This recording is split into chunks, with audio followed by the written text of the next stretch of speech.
Hello students, good morning. Welcome to our channel target with Lallan Sharma. तो आज विद्यार्थी हम लोग क्लास 11th का अगला चैप्टर पढ़ेंगे, सर्कुलर मोशन।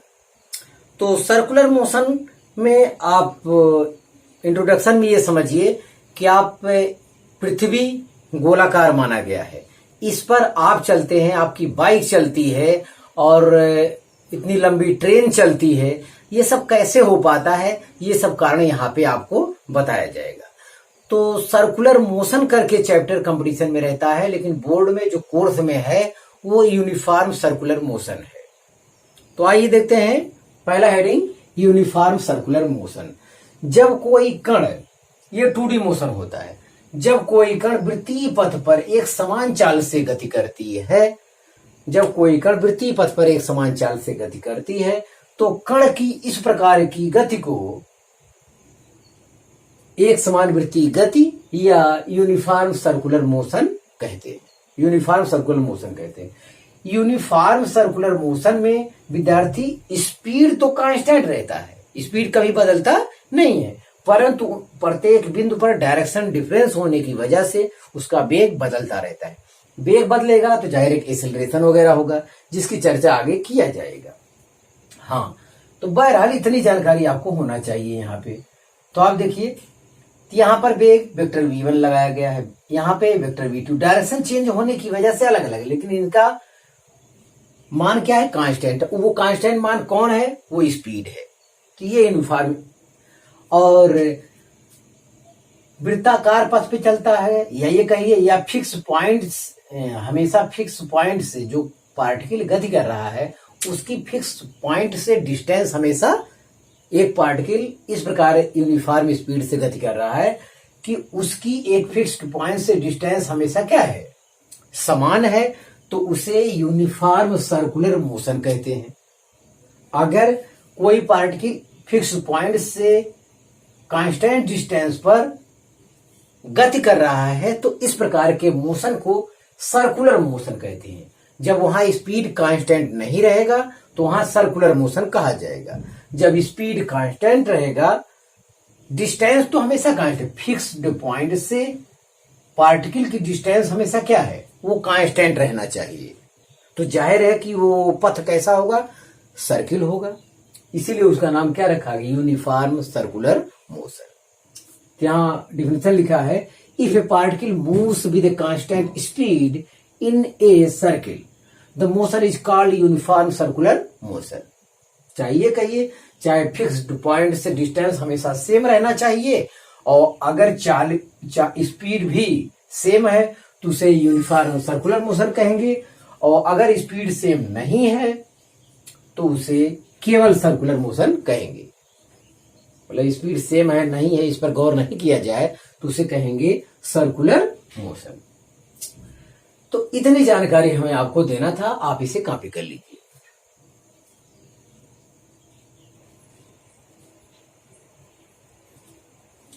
हाँ विद्यार्थी, अब सर्कुलर मोशन से रिलेटेड छोटे छोटे सब हेडिंग का अध्ययन किया जाएगा, ये भी बहुत जरूरी है, ध्यान दें। तो पहला हेडिंग है एंगुलर डिस्प्लेसमेंट। एंगुलर डिस्प्लेसमेंट क्या होता है? तो जब एंगुलर डिस्प्लेसमेंट में ये है कि जब कोई पार्टिकल सर्किल में गति करता है तो किन्हीं दो पोजीशन के बीच जो एंगल होता है उसे एंगुलर डिस्प्लेसमेंट कहते हैं। एंगुलर डिस्प्लेसमेंट कहते हैं, ये बताया गया है वहां पे। तो किन्हीं दो पोजीशन वेक्टर के बीच का जो एंगल होगा, पोजीशन वेक्टर के बीच का जो एंगल होगा वो उसे क्या कहेंगे, एंगुलर डिस्प्लेसमेंट कहेंगे। इसमें आपको ज्यादा परेशान होने की जरूरत नहीं है। एंगुलर डिस्प्लेसमेंट, इसमें मैं लिखाया हूं कि अगर small angular displacement D theta, अगर देखिए कोण के बारे में विद्यार्थी जो बताया गया है वो बताया गया है स्केलर क्वांटिटी है, जबकि एंगुलर डिस्प्लेसमेंट अगर छोटा कोण है तो वो क्या होगा, वेक्टर क्वांटिटी होगा। और एंगुलर डिस्प्लेसमेंट बहुत बड़ा है तो वो वेक्टर क्वांटिटी नहीं होगा। तो small angular displacement D theta is a vector quantity, but large angular displacement theta is not a vector quantity. तो आप स्मॉल पर ही गौर करेंगे, सब काम स्मॉल पे ही यहां होना है और जरूरत भी उसी हिसाब से है। हाँ, एंगल ट्रेस्ड माने लिया गया कोण, यहां ताल्लुक है। Angle traced by the position vector of a particle moving with respect to some fixed point is called angular displacement. Fixed point मतलब ओ, फिक्स्ड पॉइंट मतलब ओ।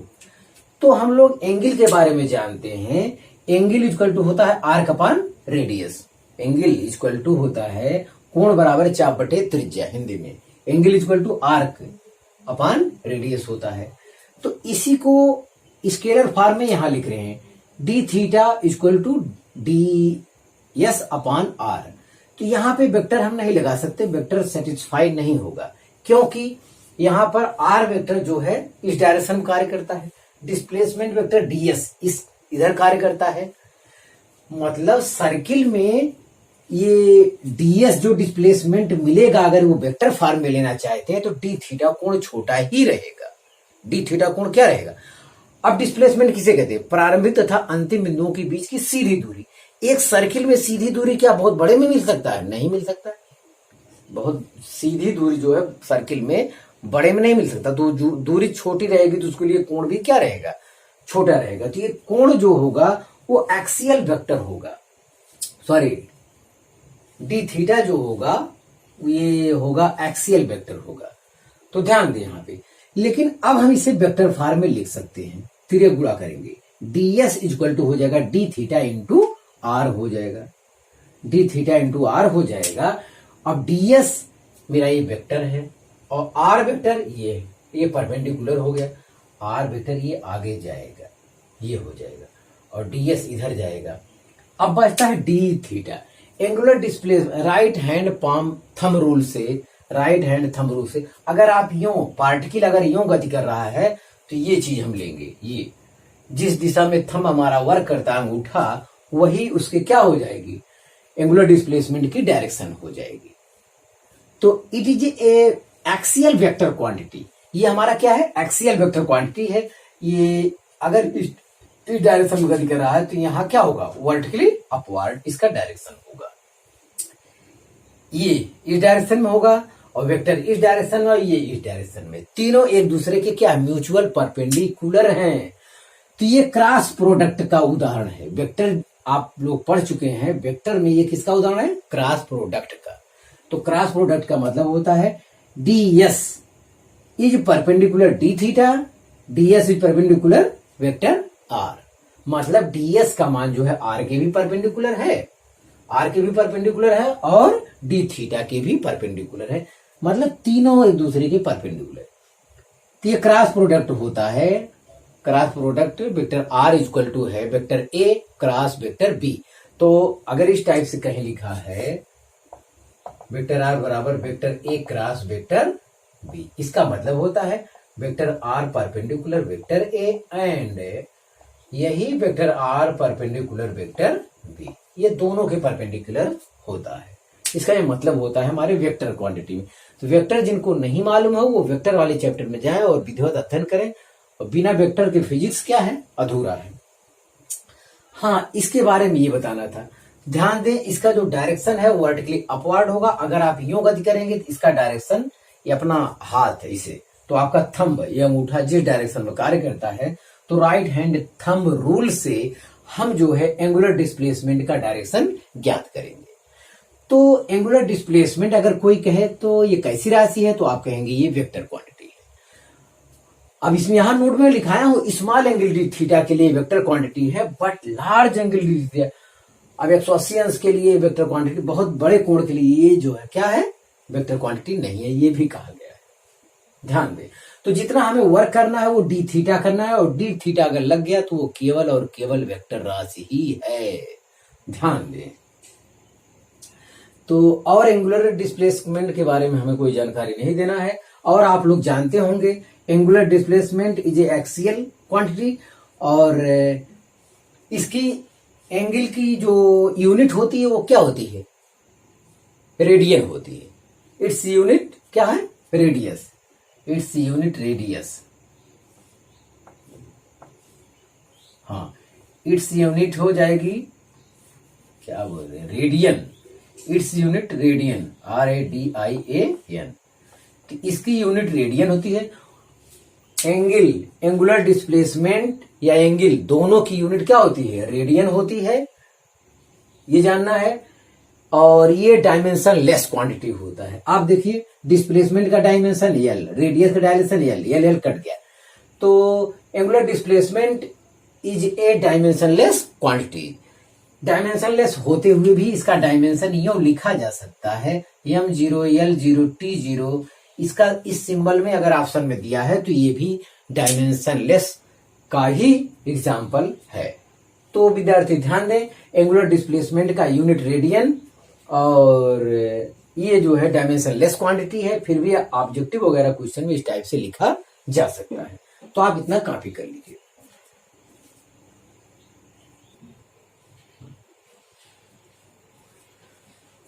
हाँ विद्यार्थी, अगला हेडिंग देखा जाए। अगला हेडिंग है फ्रीक्वेंसी। फ्रीक्वेंसी, फ्रीक्वेंसी का तात्पर्य पावर से है। जैसे एक सेकंड में जैसे मान लेते हैं आप एग्जाम देते हैं। हर लड़का एक साल में अगर वो कंपटीशन देता है तो जितने लड़के हैं सभी अब एक ही साल सब लोग व्यय कर रहे हैं। तो एक ही ईयर टाइम वेस्ट करने पर जो लड़का सबसे ज्यादा नंबर लाएगा हम कहेंगे उसकी फ्रीक्वेंसी सबसे ज्यादा है। तो यहां बात एक सेकंड की करेंगे। तो कोई पार्टिकल है अगर एक सेकंड में एक रोटेशन करता है तो उसकी आवृत्ति क्या हो जाएगी? उसकी फ्रीक्वेंसी हो जाएगी 1 रिवोल्यूशन पर सेकेंड।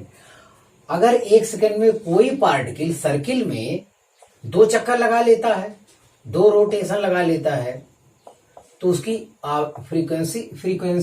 फ्रीक्वेंसी को स्मॉल f से दिखाएंगे या n से भी दिखाते हैं। दोनों सिंबल यहां प्रयोग किया जाता है।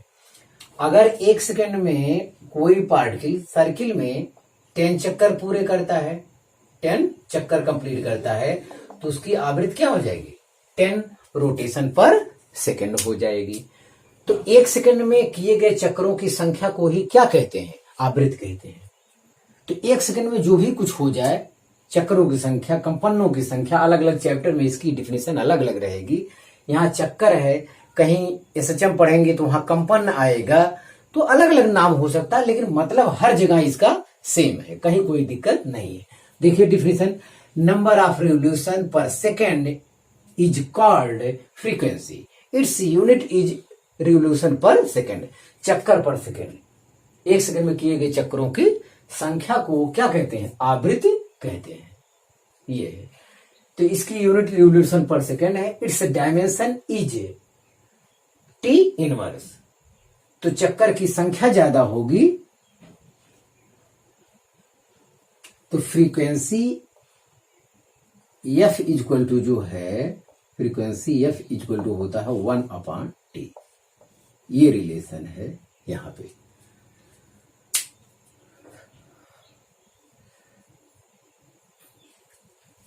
तो इसके आधार पर इसकी यूनिट क्या बताई गई?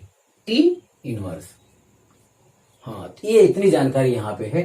तो ये यहाँ पे इतना ही मतलब समझिए, एक सेकंड में जितने चक्कर की संख्या होगी वही आवृत्ति होगी। अगर एक सेकंड में लगाए गए चक्करों की संख्या बहुत ज्यादा है तो हम कहेंगे उस पार्टिकल की या उस ऑब्जेक्ट की फ्रीक्वेंसी बहुत ज्यादा है।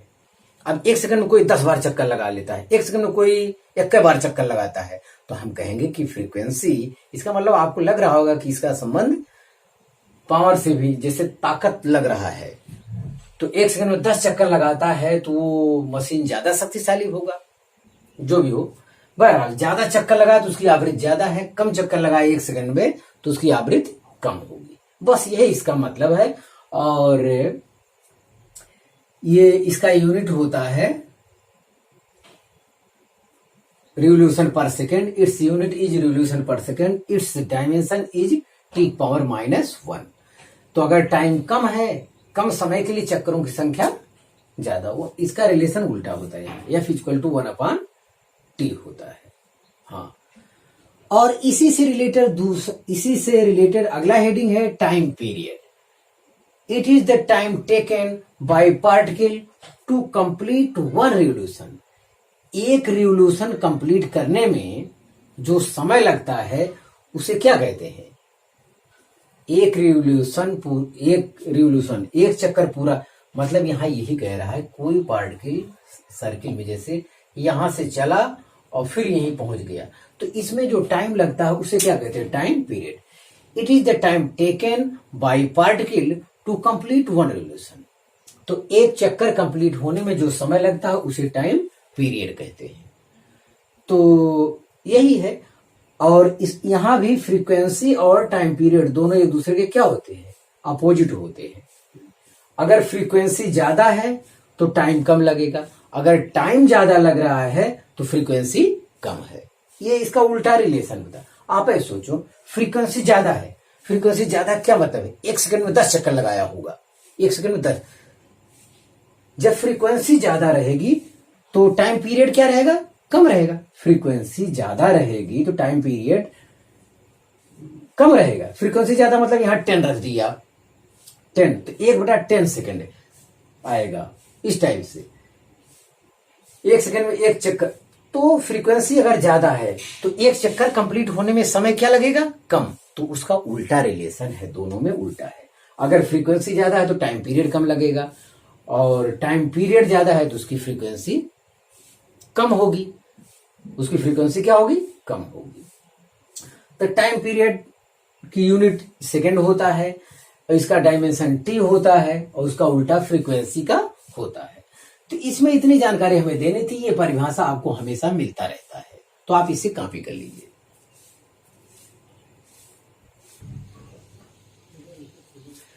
हाँ विद्यार्थी, अगला हेडिंग देखा जाए एंगुलर वेलोसिटी। छोटे छोटे सब हेडिंग है, इसका अध्ययन किया जाए। एंगुलर वेलोसिटी, एंगुलर वेलोसिटी है एंगुलर विस्थापन, कोणीय विस्थापन की दर को कोणीय वेग कहते हैं। हिंदी में केवल इतना है, कोणीय विस्थापन की दर को कोणीय वेग कहते हैं। इसे ओमेगा से प्रदर्शित किया जाता है। तो ये देखते हैं इंग्लिश में। The rate of change of angular displacement is called angular velocity. It's denoted omega, it's denoted omega. तो ओमेगा जो है तो कोणीय विस्थापन की दर को कोणीय वेग कहते हैं। तो कोणीय वेग की परिभाषा, कोणीय वेग ज्यादा है कम है, इसका आपको आकलन करना है। तो आप टाइम क्या लेंगे? 1 सेकेंड। तो वृत्तीय पथ पर गति करता हुआ पार्टिकल 1 सेकेंड में जितने एंगल बनाता है, 1 सेकेंड में उसका जितना एंगुलर डिस्प्लेसमेंट होता है, वही उसका क्या कहलाएगा? कोणीय वेग कहलाता है। सर्किल में कोई पार्टिकल मोशन कर रहा है तो 1 सेकेंड में सेंटर पे जो एंगुलर डिस्प्लेसमेंट होगा वही उसका कोणीय वेग कहलाएगा। अगर 1 सेकेंड पे डिस्प्लेसमेंट कोई पार्टिकल, जैसे फ्रीक्वेंसी ज्यादा वाला पार्टिकल अगर कोई है, तो सब कॉन्सेप्ट ऐड करो एक में। फ्रीक्वेंसी ज्यादा वाला कोई ऑब्जेक्ट है तो जाहिर है 1 सेकेंड में उसका एंगुलर डिस्प्लेसमेंट ज्यादा होगा। एंगुलर डिस्प्लेसमेंट ज्यादा होगा तो एंगुलर वेलोसिटी भी क्या होगी? ज्यादा। अब 1 सेकेंड में कोई बहुत छोटा चलता है और 1 सेकेंड में t बराबर 0 पे यहां चला, शुरू किया, मान लेते हैं t1 समय में यहां पहुंचा, फिर यहीं से t2 समय में यहां पहुंचा। सॉरी, ये वाली केस दूसरा है। तो 1 सेकेंड में जितना एंगुलर डिस्प्लेसमेंट होगा, ये केस इस टाइप से होगा। ये है कितना? d theta. ये कितना है? ds centre r। तो 1 सेकेंड में कोई पार्टिकल जो है 1 सेकेंड में जितना एंगुलर डिस्प्लेसमेंट चलता है, वही उसका क्या कहलाता है? एंगुलर वेलोसिटी कहलाता है। तो ध्यान देना है। तो कोई पार्टिकल जिसकी फ्रीक्वेंसी बहुत ज्यादा होगी, उसका एंगुलर डिस्प्लेसमेंट क्या होगा? ज्यादा होगा। अगर एंगुलर डिस्प्लेसमेंट ज्यादा होगा तो एंगुलर वेलोसिटी भी क्या होगी? ज्यादा होगी। ये आपकी जानकारी में होना चाहिए। The rate of change of angular velocity is called angular displacement is called angular velocity. ध्यान दें। तो या अपने भाषा में समझे, कोणीय विस्थापन की दर को वेग कहते हैं, इतना है। तो 1 सेकेंड में कोई पार्टिकल जितना एंगुलर डिस्प्लेसमेंट कवर करता है वही उसका कोणीय वेग। अब 1 सेकेंड में कोई बहुत ज्यादा चल ले जाता है तो जाहिर है ज्यादा फ्रीक्वेंसी वाला होगा, तो उसका कोणीय वेग क्या होगा? एंगुलर वेलोसिटी क्या होगी? ज्यादा होगी। तो ये ध्यान देना है। Angular velocity omega equal to angle traced upon time taken. मतलब चले लिया गया टोटल कोण, कवर किया गया टोटल कोण और उसमें लगा समय के रेशियो को। अब ये में कह रहा है डेल्टा टी टेंज टू 0, तो डेल्टा थीटा वही कोणीय विस्थापन की दर को कोणीय वेग कहते हैं, वही लिखा है। तो ये टेंज टू 0 अगर शून्य की ओर अग्रसर है टाइम, तो उसे कहा जाता है इतने बड़े स्थान पे अब कहा जाता है D theta upon D T. फिर आइए ओमेगा बराबर आपको ध्यान देना चाहिए D theta upon D T होता है। डी थीटा है एंगुलर डिस्प्लेसमेंट और D T small time. Yes, vector form में ये है। तो ये जो एंगुलर वेलोसिटी होता है वो इंस्टेंटेनियस एंगुलर वेलोसिटी होता है। एंगुलर वेलोसिटी ये कौन वेलोसिटी होता है? इंस्टेंटेनियस वेलोसिटी, क्योंकि किसी पार्टिकुलर टाइम पे आपको एंगुलर वेलोसिटी ज्ञात करना होता है। जब किसी पार्टिकुलर टाइम पे एंगुलर वेलोसिटी ज्ञात करना हो तो उसे वेलोसिटी को इंस्टेंटेनियस वेलोसिटी कहा जाता है। तो ये वेलोसिटी इंस्टेंटेनियस वेलोसिटी भी है, ध्यान दें। यहां दर्शाया गया, देखिए omega vector instantaneous equal to D theta upon D T. आपको बताया गया है कि डी थीटा क्या है? छोटा एंगुलर डिस्प्लेसमेंट है। छोटा angular displacement is a vector quantity और ये एक्सियल वेक्टर है। जैसे ये अगर इधर की ओर मोशन कर रहा है तो वो क्या होगा? Angular displacement right hand thumb rule से ये एंगुलर डिस्प्लेसमेंट ऊपर की ओर होगा। और एक चीज और आपके जानकारी में बता दूं, ओमेगा का डायरेक्शन भी यही होता है। ओमेगा का डायरेक्शन भी वही होता है जो डी थीटा का डायरेक्शन होता है। तो ओमेगा भी क्या है? वेक्टर क्वांटिटी है। इट्स यूनिट, ये कोण का मात्रक रेडियन, टाइम का मात्रक सेकेंड, रेडियन पर second and dimension is T inverse. Dimension is T inverse, ये भी आपकी जानकारी बता। तो एंगल डायमेंशन लेस क्वांटिटी, कुछ नहीं लेगा, टाइम का टी होता है तो नीचे है तो ऊपर गया -1। तो ये भी आपका क्लियर हो गया होगा। तो डी थीटा मतलब D theta and omega have same direction, ये चीज आपको ध्यान देना है। D theta and omega have same direction. Yes, ये आपकी जानकारी में होना चाहिए। तो एंगुलर वेलोसिटी के बारे में हम ये बता चुके। एंगुलर वेलोसिटी ये किसी पार्टिकुलर टाइम पे है। वही पार्टिकुलर टाइम क्या? पार्टिकुलर टाइम यहां हमेशा 1 सेकेंड है। 1 सेकेंड।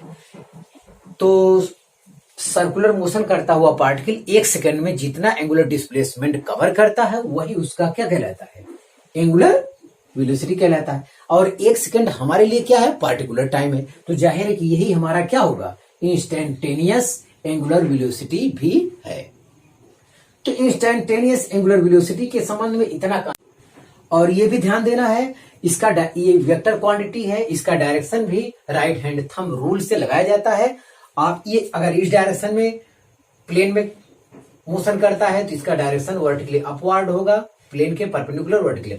अगर इस डायरेक्शन में होगा तो राइट ये इस टाइप से होगा, डायरेक्शन वर्टिकली डाउनवर्ड, प्लेन के तल के परपेंडिकुलर अंदर की ओर होगा।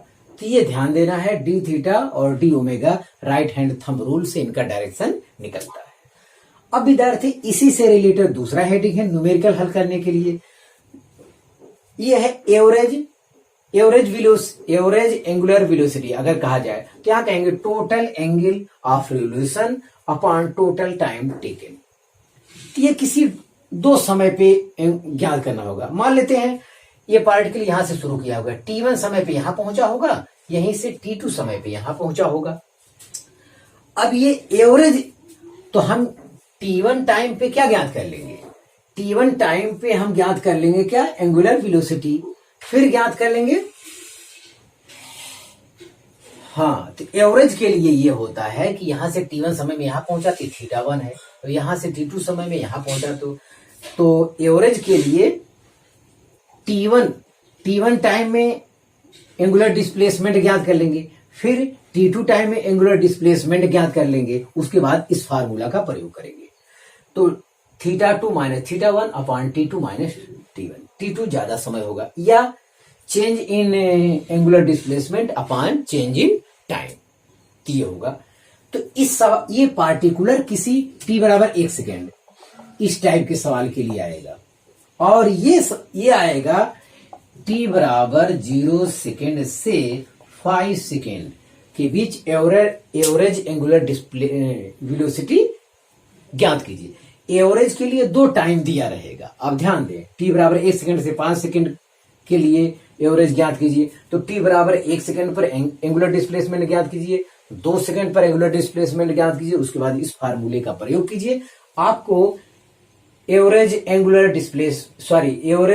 वेलोसिटी का पता चलेगा। तो ये फार्मूला इस फिगर के साथ आप बना लीजिए। तो ये पार्टिकुलर टाइम पे होता है एंगुलर वेलोसिटी, ये 2 टाइम दिया रहेगा, उसके बीच आपको निकालना पड़ेगा। तो आप इसे कॉपी कर लीजिए।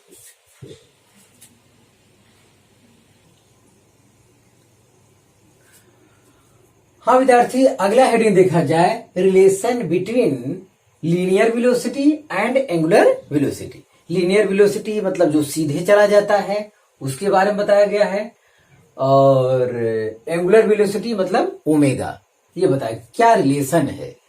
तो v इंस्टेंटेनियस जो वेलोसिटी होता है वो लीनियर वेलोसिटी हो गया, और एंगुलर वेलोसिटी जो इंस्टेंटेनियस एंगुलर वेलोसिटी होता है वो यहाँ पे एंगुलर वेलोसिटी हो गया। तो वही दोनों ज्ञात करना है, ध्यान दें। तो from definition of from definition of angular displacement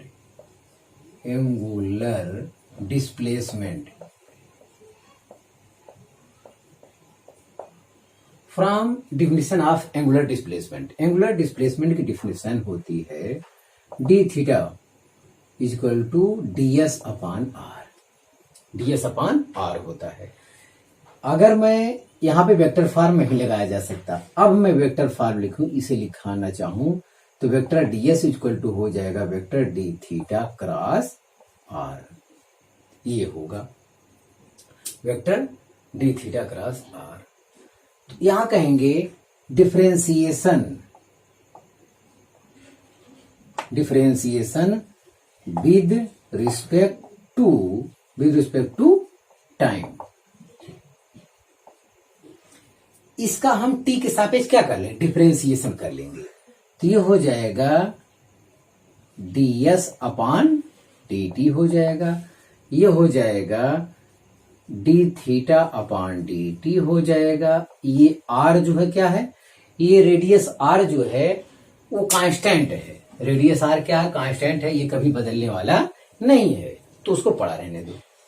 अब बताइए displacement upon time, displacement linear displacement, ये वेक्टर लगा है, लीनियर डिस्प्लेसमेंट अपॉन टाइम क्या होगा, लीनियर वेलोसिटी होगा। ये भी क्या होगा, वेक्टर फॉर्म में है। और linear angular displacement upon time क्या होता है, एंगुलर डिस्प्लेसमेंट अपॉन टाइम होता है एंगुलर वेलोसिटी। तो ये ओमेगा से दर्शाया जाएगा, क्रॉस आर होगा। ये आपको आपकी जानकारी में होना चाहिए,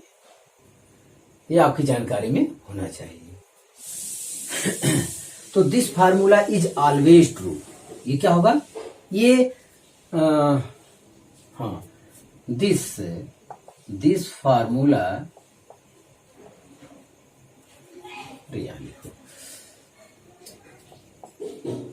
this formula is always truth. ये फार्मूला क्या होगा, सदैव क्या होगा, सत्य होगा। ये वेक्टर फॉर्म में है। देखो कहा जाता है, इसे वेक्टर फॉर्म में जब नहीं लिखेंगे तो v इक्वल टू कहा जाता है r ओमेगा, जो बोर्ड लेवल बुक में दिया हुआ है। तो this formula is this formula only for circle, this formula is only for circle, this formula, या केवल इतना लिखो only for circle, ONLY, only for circle. हाँ, तो ये फार्मूला जो सत्य है, v equal to are omega लोग बोलते हैं, तो v equal to are omega हमेशा के लिए सत्य नहीं है, ये केवल सर्किल में सत्य है, सर्किल में ये है सत्य। और वास्तव में इसको ऐसा लिखना चाहिए, ओमेगा इज इक्वल टू होता है वी परपेंडिकुलर अपॉन रेडियस। ये चीज हमेशा, ये चीज सही रहेगा। वी यहाँ पे क्या है, परपेंडिकुलर। देखिए अगर बात सर्किल की हो रही है विद्यार्थी, हमेशा रेडियस जो है इस डायरेक्शन रहेगा और ये इस डायरेक्शन में, ये हमेशा क्या है, परपेंडिकुलर रहेगा। तो सर्किल में तो हमेशा वी आर ये हमेशा क्या रहेंगे, परपेंडिकुलर ही रहेंगे। वी इस डायरेक्शन में, आर इस डायरेक्शन में। हमेशा सर्किल में क्या होता है, त्रिज्या स्पर्श रेखा परस्पर लंबवत होते हैं, हिंदी में कहा जाता है। रेडियस और टेंजेंट ऑलवेज क्या होते हैं, परपेंडिकुलर होते हैं, ये इसका मतलब है। तो ये फार्मूला क्या हमारा, ऑलवेज ट्रूथ है। Yes, this formula is always truth. तो ये फार्मूला भी क्या है, ऑलवेज ट्रूथ है, ऑलवेज ट्रूथ। हाँ, ये फार्मूला भी सदैव सत्य है और ये फार्मूला वेक्टर फॉर्म है। और वेक्टर फॉर्म में इसका मतलब क्या होता है, इसका मतलब देखिए, इसका मतलब ये होता है कि वेक्टर वी परपेंडिकुलर ओमेगा, इसका ये मतलब होता है। इसका मतलब ये होता है vector v perpendicular vector r. अरे ये क्रॉस प्रोडक्ट का उदाहरण है, ये आर क्रॉस ओमेगा आप नहीं कर सकते हैं, ये आर क्रॉस ओमेगा आप नहीं कर सकते हैं, ध्यान दें, आर क्रॉस ओमेगा नहीं कर सकते हैं। ये क्रॉस प्रोडक्ट का उदाहरण, क्रॉस प्रोडक्ट में आर बराबर अभी मैं बताया, ये इसके परपेंडिकुलर होता है, ये इसके भी परपेंडिकुलर होता है, और ये दोनों आपस में भी परपेंडिकुलर होते हैं। ये दोनों आपस में भी परपेंडिकुलर ही होंगे जब सब सबके परपेंडिकुलर हो रहे हैं तो। हाँ, तो ये परपेंडिकुलर है। तो अगर इनका में, ये दोनों परपेंडिकुलर है, इसलिए मैं अगर इनका डॉट गुणन करूं, डॉट गुणन, तो वेक्टर वी डॉट क्या ओमेगा, ये क्या आएगा, जीरो। जीरो क्यों आएगा, अरे दो लंबवत वेक्टरों का डॉट गुणन क्या होता है, ए डॉट बी बराबर ए बी कास 90 हो जाएगा। और अगर इनका डॉट गुणन करूं, vector v dot vector r, ये भी क्या आएगा, जीरो। तो ये भी दोनों क्या परपेंडिकुलर, तो यहाँ पे ये भी perpendicular omega, omega perpendicular r, इसका भी डॉट गुणन क्या होगा, omega dot r equal to. तो इनका डॉट गुणन कोई ऑप्शन वगैरह में दे दे तो ये भी क्या होगा, जीरो के बराबर होगा, क्योंकि ये परपेंडिकुलर वेक्टर का डॉट गुणन क्या होता है, शून्य होता है। जिनको वेक्टर का ज्ञान नहीं वो चैप्टर में जाए और वेक्टर का अध्ययन करें। तो हाँ, हमें इतनी बातें यहां बतानी थी। हाँ, जो मैं आपसे शुरू में इंट्रोडक्शन में बोला था कि हम लोग पृथ्वी पर चल क्यों पाते हैं, हम लोग पृथ्वी पर चल क्यों पाते हैं, हम लोग पृथ्वी पर चल इसलिए पाते हैं क्योंकि पृथ्वी का रेखीय वेग बहुत ज्यादा है।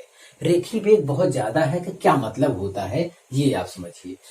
तो ये डेरिवेशन आप उतार लीजिए, ये derivation formula v equal to are omega, ये आपसे पूछा जाता है तो वेक्टर हटा के यहाँ पे आप बता दीजिएगा। मैं शुरू में ये फार्मूला, ये इतना कॉन्सेप्ट इसमें था, ये मैं बताया। अब आपको मैं थोड़ा सा समझाना चाहता हूं कि ये कहां से होता है, इसके संबंध में और कोई जानकारी नहीं है। ये फार्मूले का ज्ञान आपको होना चाहिए, इसके लंबवत है, ये इसके लंबवत है, सब सबके लंबवत है। और इसमें डायरेक्शन वगैरह तो आपको पता ही होगा, एंगुलर डिस्प्लेसमेंट का भी ये डायरेक्शन है और एंगुलर वेलोसिटी का भी डायरेक्शन ये है।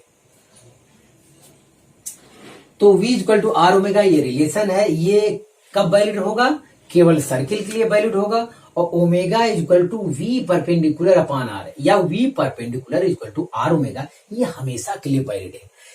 यहां तो पर सर्किल में तो आपको वी परपेंडिकुलर कहने की जरूरत नहीं पड़ेगी, क्योंकि सर्किल में वी और आर परपेंडिकुलर होते ही होते हैं। यहाँ ये तीनों परपेंडिकुलर हैं, v omega and r mutually perpendicular. तो एक दूसरे से सभी क्या है, परपेंडिकुलर है। तो वी इधर कार्य करता है, आप देखिए डायरेक्शन क्लियर कर लीजिए। वी तो आपका इधर कार्य करेगा, वी रेडियस आर आपका इधर कार्य करेगा, और ओमेगा वर्टिकली अपवर्ड डायरेक्शन में ये कार्य करेगा। यहां मैं कैसे दर्शाऊं, ये सर्किल में ऐसे रहेगा। अब आप मतलब समझ गए होंगे। तो ओमेगा और डी थीटा एंगुलर डिस्प्लेसमेंट, इसका मैं बताया हूं कि इसका डायरेक्शन सेम होता है, दोनों मैं आपको समझा चुका। अब थोड़ा सा और इसकी कहानी पर गौर करते हैं कि जो मैं बताया कि आप पृथ्वी पर चल कैसे पाते हैं, तो इसका कहा जाता है कि लीनियर वेलोसिटी का मान बहुत ज्यादा होता है, रेखीय वेग का मान बहुत ज्यादा होता है। चलिए आपका सर्किल है, यूं आइए, यूं आइए, यूं आइए और यूं आइए। आपकी पृथ्वी इतनी बड़ी है अगर, तो आप देखिए यहां से यहां तक के लिए क्या है, सेम है, एंगुलर डिस्प्लेसमेंट थीटा है, या डी थीटा कहिए, जो भी कहिए। हाँ, अब आइए, आप यहां आइए, डी थीटा नहीं बदल रहा है, डी थीटा नहीं बदल रहा है, लेकिन लीनियर वेलोसिटी का मान बदलता चला जाएगा। तो linear velocity v equal to are omega, v equal to are omega. यहां पे v प्रोपोर्शनल क्या,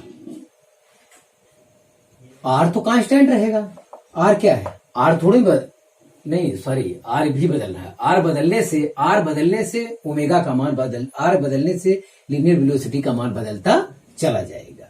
तो ये देखिए यहाँ पे r, अब की बार ये r था r1 और अब की बार क्या हो गया r2, ये होने से लीनियर वेलोसिटी का मान बदल गया। r का मान ओमेगा से कोणीय विस्थापन ओमेगा सेम क्यों है, omega equal to D theta upon D t. आप क्लियर करिए, ये चीज बदलने वाला है क्या।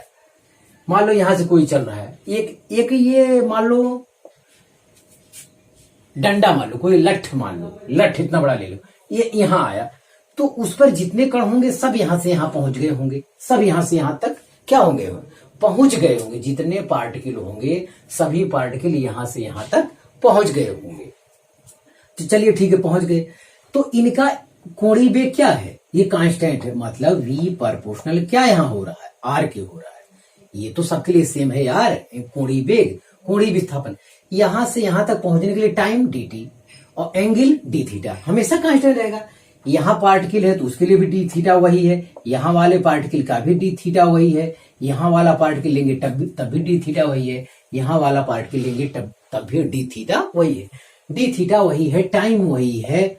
ये मैं कह रहा हूं कि ये इसी टाइप से आप ले लीजिए, ये समझिए मेरा हाथ है, ये फिक्स है, इस टाइप से जा रहा है, तो इस पर जितने कण होंगे dt समय में डी थीटा कोण बनाते हुए यहां पहुंच गए। तो ये वेरिएबल नहीं है, ये वेरिएबल नहीं है यहां पर। अब देखिए क्या होगा, r क्या है, r बदल, r बदलने से वेग बदल जाएगा। अब देखिए इतना डिस्प्लेसमेंट बढ़ गया, ये डिस्प्लेसमेंट का मान ज्यादा मिलेगा कि नहीं, डिस्प्लेसमेंट टाइम वही है, तो v ds अपॉन dt जो आप जानते हैं, इसका रेखीय वेग v equal to ds upon dt। तो ds का मान बढ़ता, ds1 ds2 ds3 ये मान बढ़ता चला जाएगा। ये बढ़ रहा है तो मतलब समतल वाला तल का मान बढ़ता जाएगा, और पृथ्वी की त्रिज्या कितना है, 6400 किलोमीटर है। तो 6400 किलोमीटर जब आप जाएंगे तो आपको समतल नजर आने लगेगा, जिसकी वजह से इस पर ट्रेन चलता है, रेलगाड़ी चलती है, हम लोग चलते हैं, आपकी बाइक चलती होगी, तो ये सब लोग चल रहे हैं इसलिए क्योंकि पृथ्वी का रेखीय वेग बहुत ज्यादा है। Linear velocity of earth is very high in this region. तो यही कारण है कि हम लोग या ट्रेन वगैरह क्या करते हैं, पृथ्वी पर चल पाते हैं। तो इसका भैया ये मतलब था। इस टाइप से देखिए आपको कंसेप्ट कितना क्लियर हो गया होगा कि एंगल हमेशा क्या है, सेम है, टाइम सेम है, और मतलब ओमेगा सेम आ गया। आर के बदलने से रेखीय वेग बदल जाए, आर का मान 2 गुना कर देंगे तो रेखीय वेग का मान 2 गुना हो जाए, आर का मान 3 कर देंगे, 3 गुना कर देंगे तो रेखीय वेग का मान बदल जाए। इसका मतलब ये समतल मान ज्यादा मिलता जाएगा, जैसे आगे आगे बढ़ते जाएंगे ये चीज बढ़ता चला जाएगा, जिसकी वजह से लीनियर वेलोसिटी का मान बढ़ता चला जाएगा। तो ये आज कंसेप्ट को यहीं पे विद्यार्थी हम रोकना चाहेंगे। इसके बाद हम इसमें थोड़ा सा और कंसेप्ट बता के इसी कंसेप्ट पर हम लोग न्यूमेरिकल सॉल्व करेंगे, कंपटीशन लेवल का। आपके बोर्ड लेवल का न्यूमेरिकल बस v equal to are omega, यहीं से आपका काम चल जाएगा। ओमेगा इक्वल टू होता है, ओमेगा के बारे में क्या कहा जाता है, ओमेगा इक्वल टू एक फार्मूला होता है 2/πt होता है, ये होता है 2πf होता है, ये भी ओमेगा का फार्मूला है, ये जानना चाहिए, न्यूमेरिकल में जरूरत पड़ सकता है, तो आप इसे कॉपी कर लीजिए। हाँ, तो आप विद्यार्थी मेहनत से पढ़ाई करते रहिए। All the very best.